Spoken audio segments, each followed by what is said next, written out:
Bonjour et bienvenue dans ce nouvel épisode Tronic Aventure. Ici, je vous propose de découvrir ce petit écran OLED pour Arduino. Il est très pratique car facile à brancher et très peu encombrant.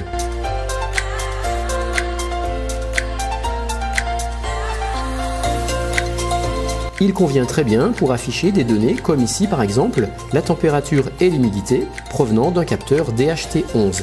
Après avoir regardé cette vidéo, vous serez comme moi capable d'afficher du texte ou une variable en provenance d'un capteur.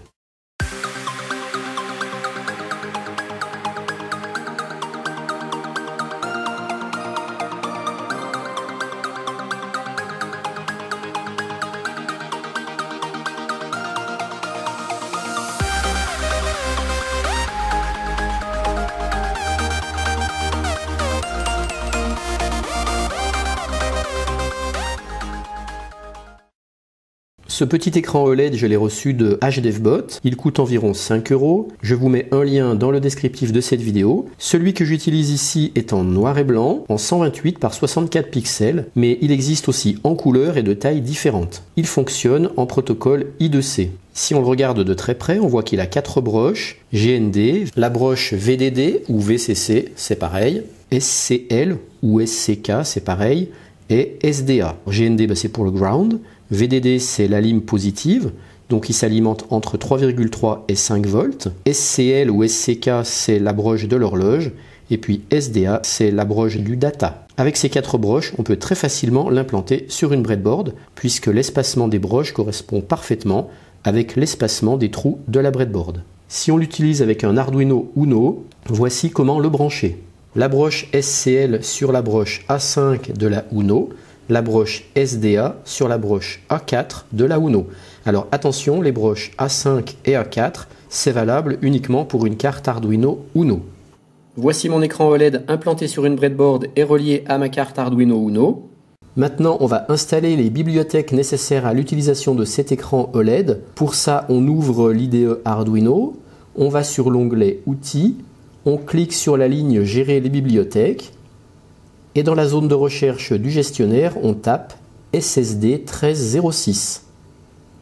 Ensuite, il faut sélectionner la bibliothèque qui s'appelle Adafruit SSD 1306. Vous cliquez sur Installer, pour moi c'est déjà fait. Et il est probable que, comme pour moi, en cliquant sur Installer, vous ayez un message qui vous avertisse que vous devrez également installer 2 autres bibliothèques, celle qui s'appelle Adafruit GFX Library et celle qui s'appelle Adafruit Boss.io. Vous acceptez, ça va vous installer les 3 bibliothèques en même temps. Une fois que c'est fait, vous pouvez aller récupérer mon premier programme qui montre comment afficher du texte et une variable sur cet écran OLED. Pour cela, il vous suffit d'aller dans le descriptif sous cette vidéo. Vous cliquez sur le lien qui s'appelle Écran OLED test simple. Ce lien vous renvoie dans mon Google Drive. Vous n'aurez plus qu'à copier-coller le code et le téléverser dans votre carte Arduino. Ce programme fait juste afficher 2 lignes de texte et une variable renvoyée par l'instruction Analog Read sur la broche A0. Donc si vous branchez juste un brin de fil sur cette broche A0, ça vous fait une sorte d'antenne qui va capter toutes les tensions d'électricité statique qui traînent. Cette tension est lue et renvoyée sous forme de valeurs numériques comprises entre 0 et 1023 grâce à la fonction Analog Read. Le 0 étant le 0 volt et 1023 le 5 volts. Donc là j'ai rajouté un brin de fil sur la broche A0. Et la valeur qui va s'afficher correspondra à la tension trouvée. Alors avec une simple règle de 3, on pourrait très bien faire afficher directement cette tension en volts, mais ce n'est pas l'objet de ce tutoriel. Là le but c'était juste de vous montrer comment faire afficher une variable sur un écran OLED. Concernant maintenant le code programme, je ne vais pas tout vous expliquer parce que ça serait trop long. On retrouve ici la taille de l'écran utilisé, 128 par 64 pixels. Ici c'est l'instruction pour le reset en mettant -1. Ça sera le bouton Reset de la carte Uno qui fera office de reset. Pour l'instruction Screen Address, attention, il est important de bien mettre un C et pas un D. Donc si on met D, ça ne marchera pas. Il faut bien mettre un C. L'instruction setTextSize permet de définir la grosseur du texte qu'on veut afficher. L'instruction Display Clear Display efface l'écran. Display Set Cursor donne la position du curseur en pixels.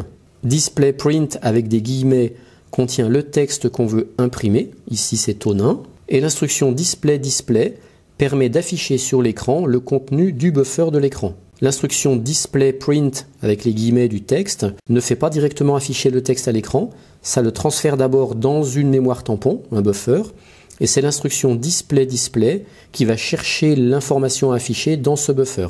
Ici j'ai l'instruction analog read qui me permet de lire la variable trouvée sur la broche à 0, et c'est l'instruction display print qui me permet d'afficher cette variable, mais cette fois il n'y aura pas de guillemets, dans la parenthèse on va mettre le nom de notre variable.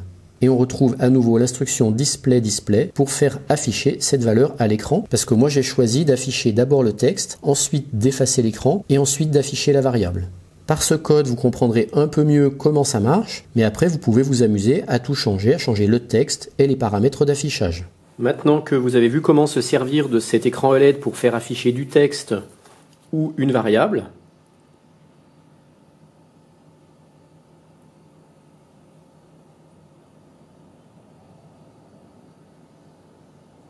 je vais vous montrer comment afficher sur cet écran OLED de la température et de l'humidité renvoyée par le capteur DHT11. Voici le capteur DHT11. Je l'ai déjà présenté dans la Tronic Aventure numéro 209. Je ne vais pas le réexpliquer ici. Pour ceux que ça intéresse, je vous mets un lien dans le descriptif de ma vidéo vers ce tuto numéro 209. C'est un capteur qui permet d'afficher la température et l'humidité. L'écran OLED se branche exactement de la même façon que dans le montage qu'on vient de voir avant. Pour le branchement du capteur DHT11, soit vous allez voir mon tuto numéro 209 qui explique tout, soit très rapidement je peux juste vous dire qu'il a 3 broches, une pour l'alimentation positive en 5 volts, une pour le ground et une pour le data que moi je viendrai brancher sur la broche Digital 2 de ma carte Uno. Pour cette application, on a besoin de rentrer sur la carte Uno un nouveau code programme. En voici un extrait à l'écran. Et pour ceux qui veulent le reproduire, je vous mets un lien vers mon Google Drive que vous trouverez dans le descriptif de cette vidéo, en dessous de l'autre lien dont je vous ai parlé précédemment. De la même manière, vous cliquez sur ce lien, ça vous renvoie vers mon Google Drive, vous ouvrez le fichier, vous faites un copier-coller et vous le téléversez sur votre carte Arduino Uno et ça marchera du premier coup.